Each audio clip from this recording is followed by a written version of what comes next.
एक बहुत ही खूबसूरत गांव था जिसका नाम था वीरनगर। यहाँ सभी लोग बहुत खुशी खुशी से रहा करते थे। गांव में सभी कुछ अच्छा चल रहा था और इसी बीच अमेरिका से एक फैमिली अपने पुश्तैनी घर में रहने आती है।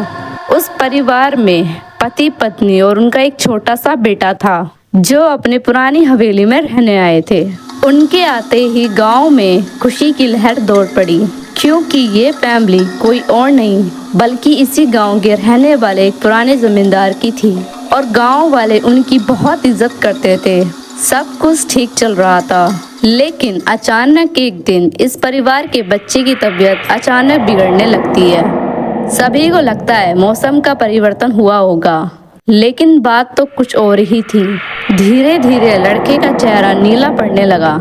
जल्दबाजी में परिवार ने डॉक्टर को बुलाया और डॉक्टर को भी कुछ समझ नहीं आया, तो उसने पास ही बने हॉस्पिटल में चेकअप के लिए बुलाया, जिससे बच्चे की बीमारी का पता लगाया जा सके।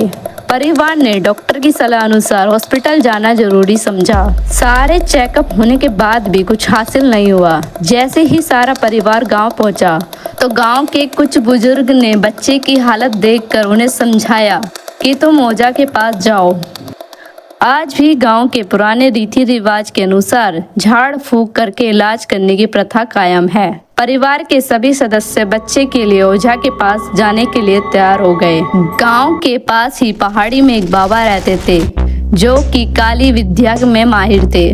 जैसे ही उनके आश्रम की सीढ़ियों में वह बच्चा अपने परिवार के साथ पहुंचता है, ओझा जोर जोर से चिल्लाने लगा, तू क्यों आई है? इतने बरसों के बाद भी तेरा बदला शांत नहीं हुआ। यह सब सुनकर बच्चे के माता पिता और गांव वाले दहशत में आ गए। उन्हें समझ नहीं आया कि बाबा को इतना क्रोध क्यों आ रहा है, जबकि उन्हें अभी तक कोई बात बताई नहीं गई। लेकिन बाबा तो काली माया में पारंगत थे, इस वजह से उन्हें रूहानी ताकतों को पहचानना आता था।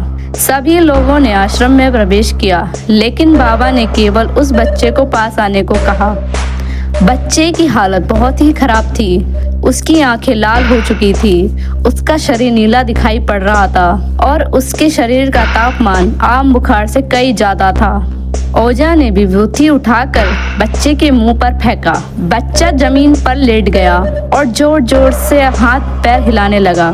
किसी को कुछ समझ नहीं आ रहा था कि बाबा की विभूति से क्या चमत्कार हुआ कि बच्चा अपने आप जमीन पर लेट गया और ऐसी हरकत करने लगा। तभी अचानक बच्चा अपने पैरों की उंगलियों के बल खड़ा हो जाता है और बहुत ही खूंखार औरत की आवाज में ओझा को उसके पुराने नाम से बुलाया, अरे ओ प्रेमनाथ, मैं तुझे नष्ट कर दूंगी। लड़के का ऐसा स्वर सुन के उसके माँ बाप घबरा गए।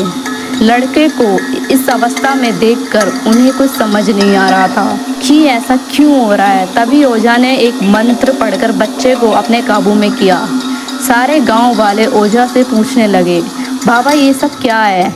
यह बच्चा ऐसा क्यों कर रहा है? तभी ओझा ने बताया, इसके अंदर कोई चुड़ैल आ चुकी है जो कि आज से 17 साल पहले चोरी के आरोप में जिंदा जला दी गई थी। उसे ऐसी सजा देने वाले कोई और नहीं बल्कि इसी बच्चे के दादाजी थे और वो चुड़ैल अपना बदला लेने के लिए इस बच्चे पे आई है। जब चुड़ैल को जलाया गया था उस समय वो गर्भवती थी और उसके कोख में पल रहा मासूम बच्चा भी उसमें जल गया।